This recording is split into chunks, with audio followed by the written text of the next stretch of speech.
Okay guys, so time for our monthly tip for the Cotta Verdera membership. So in the last couple months, what we've covered is number one, we had the medicine ball toss, right? And remember, all these, you can go on my YouTube channel and you guys can check out all these drills. And these are just some basic concepts that I teach every day for all these elite tour players, college kids, and elite juniors that I coach.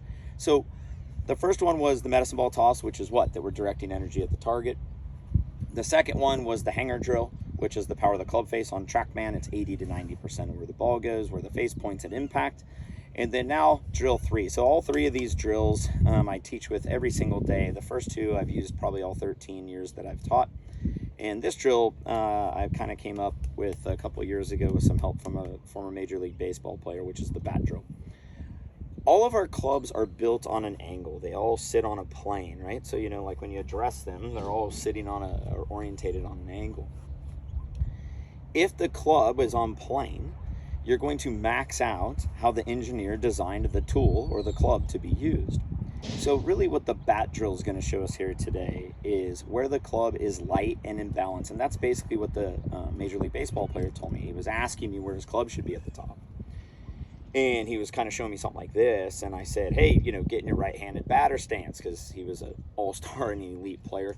And he got in there and he kind of got his bat up. And I said, put your chest over your trail leg. And he went like that. And he looked like Tiger Woods at the top. It was perfect. Everything was on plane. His left arm was on his shoulder line. His elbow was down in front. I asked him, I said, how do you know to do that? And he goes, baseball's way easier than golf. You just balance the bat on your hands where it's light so you can swing it. And I said, that's all you're doing with all of your clubs. Right? You're just balancing them on the plane, because that's where they're going to be lightest, because that's how they're designed, on an angle, on your hands over your shoulder. So what I'm going to kind of show you guys real quick is how we can kind of find that. So if you start this bat on an angle like our club, and you turn the bat and it's right on the angle, it'll feel lightest and most in balance, even though it's very heavy. If you get the bat out of balance, where it's out there, it feels like it's heavy and pulling me on my toes, that feels light again. That's heavy and pulling me on my heels, that's light again. And that's just the same letter Y that we started with, just like the hanger drill. Same thing at the top. Swing it all the way to the top. Light and balance over my shoulder, heavy and behind me. Light and balance over my shoulder, heavy over my head. Light and balance and over my shoulder. And that's going to look like Tiger Woods and Rory McIlroy and Annika Sorenstam and all of your favorite players at the top. It's just where the club or the bat is balanced symmetrically to the angle that it started on the plane. If you swing the club up and down on the plane, the face doesn't twist around the axis of the shaft, and you direct the energy at the target, which is where the plane points, the ball would go where you're looking every ball. And that's why I use these 3 drills every day. So it doesn't have to be a bat, it just has to be, it could be a heavy club, it could be something heavy enough that it's a little heavier than your clubs, and it gives you more awareness of it because of the weight.